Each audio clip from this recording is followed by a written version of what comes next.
ordered his major domo to take Simba home. Oh, Dad, can't I come? Simba whined. No, son, his father replied, and he took off after the dark shapes in the distance. After Zazu made sure that Simba was home safely, the excited cub found Scar sunning himself on a rock. Hey, Uncle Scar, Simba cried. My dad just showed me the whole kingdom, and I'm gonna rule it all. Scar spoke, then slowly he began to smile. So your father showed you the whole kingdom, did he? Did he show you what's beyond the rise at the border? No, said Simba. He said I can't go there. And he's absolutely right, Scar replied. It's far too dangerous. Only the bravest of lions go there. An elephant graveyard is no place for a young prince. An elephant what? Said Simba. Wow. Oh dear, I've said too much, said Scar, grinding shyly. Just do me one favor, he added. Promise me that you never visit that dreadful place. And remember, it's our little secret. As Scar backed away, Simba stared at the distant spot in the horizon. He had no idea that Scar had cleverly set a trap to rid himself of the future king forever. Simba knew that he would Sarafina and Queen Sarabi. Mom, he said to Sarabi, I just heard about this great place. Can Nala and I go? Where is this place, Simba? His mother asked. Oh, near the water hole, the cub said. Uncle Scar had said it was a secret. All right, said Sarabi, as long as Zazu goes with you.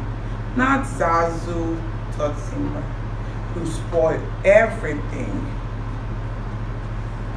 As Zazu led the way, Simba whispered to Nala, we've got to ditch him. We're not going to the water hole. We're going to an elephant's graveyard. When Zazu looked back and saw them whispering, just look at you two. Your parents will be thrilled. One day, you two are going to be married. It's a tradition. Marry her? Forget it, said Simba. I can marry her. She's my best friend. And besides, when I'm king, I'll do just as I please. Zazu shook his head.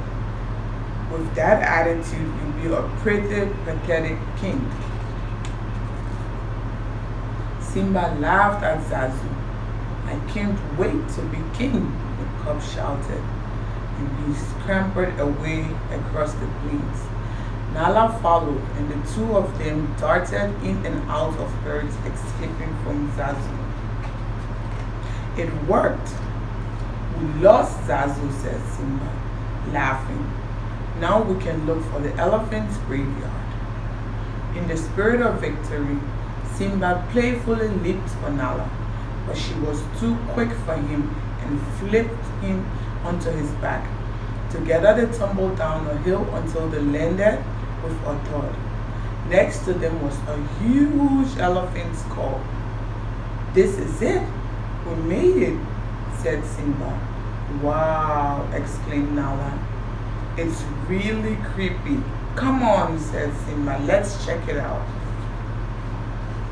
Before they could climb into the skull, Zazu caught up with them. We're way beyond the boundaries of Pride Lands, he said. And right now we are all in very real danger. I laugh in the face of danger, said the brave lion cub. Ha ha. Ha ha, replied the elephant skull.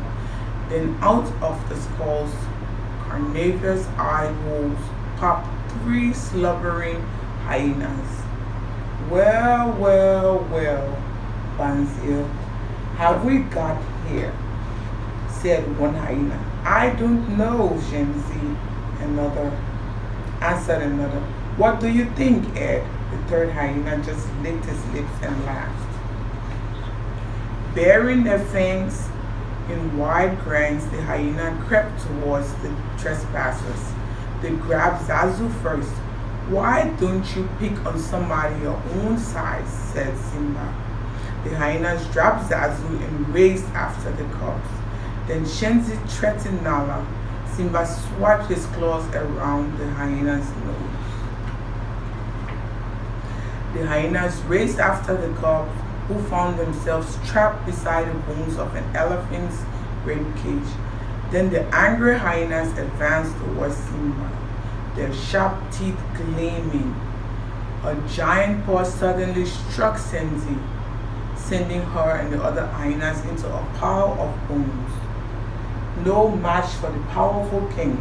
The beaten and bruised hyenas fled. "Don't you ever come near my son again," Mufasa growled after them. "Zazu," Mufasa commanded, "take Nala home. I have to teach my son a lesson."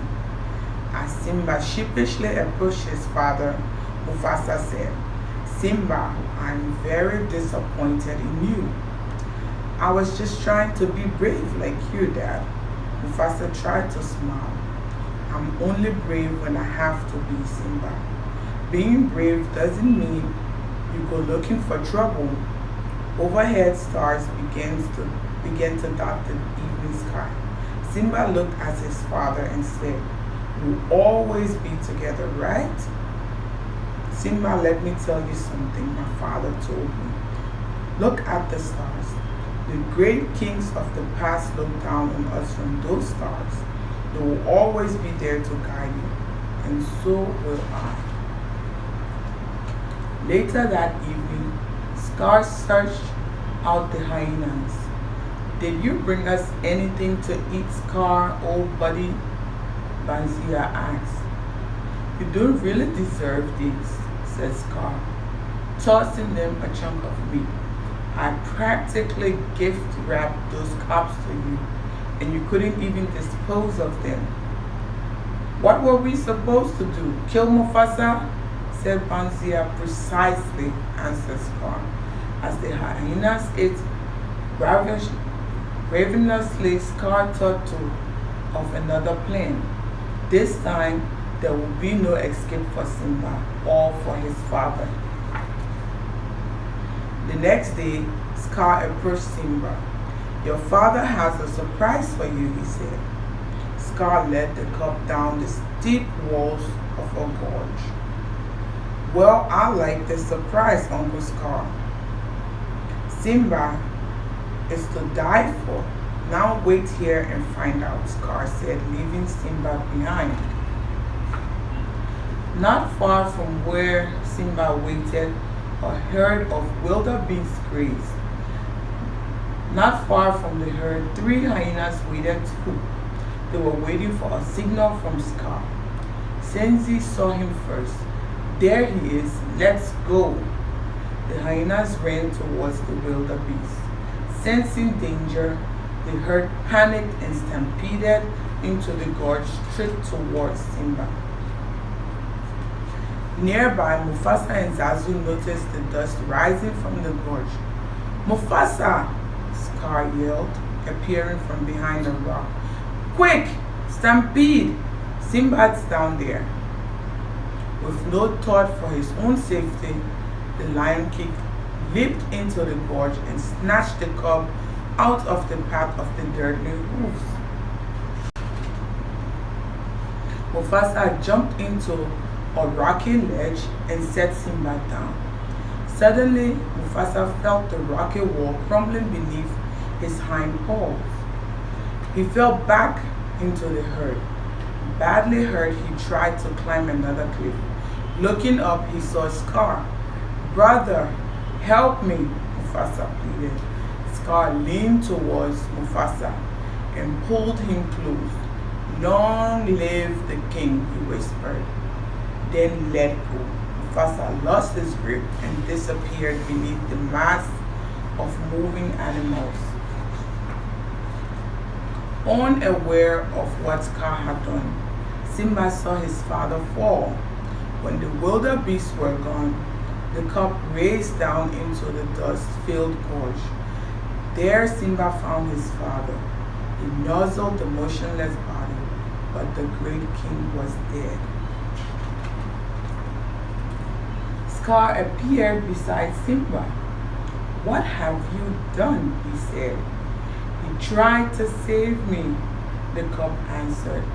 "If it weren't for you, your father would still be alive." Scar snarled. Partner with us to come on this book. We have already done some work around foreign intelligence. Foreign intelligence, the program that gave us the experience to develop this sexual abuse awareness.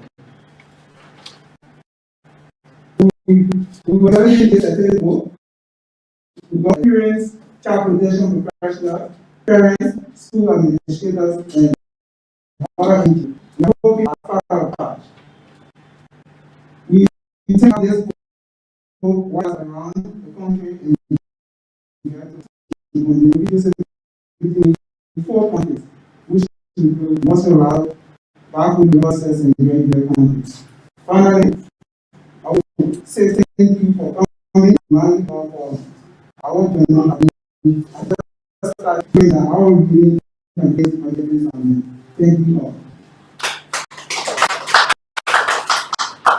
Before we go forward on the author map, and this year we conducted 5 audits on our DSM group, and interestingly, you have almost 100 people who have changed their stories. I mean, changed from a dollar, and they are earning over $3,000, $4,000 in the country. And first, we grant here Maryland County.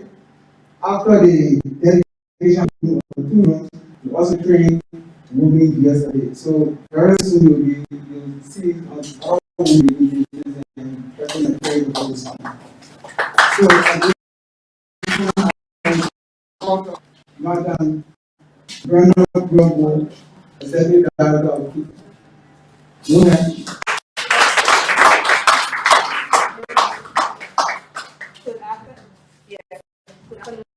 So thank you again to everyone who did it. I want to do a big thing. So you can have a thought, very meaningful thought, if you don't have resources.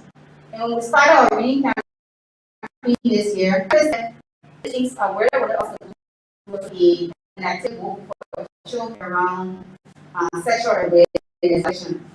But now look at developing the books, the illustration, printing. It's laughing. So I feel like, but about our universe. We thought we were going to do 1 book. And I said on our Facebook post, we actually ended up doing 5.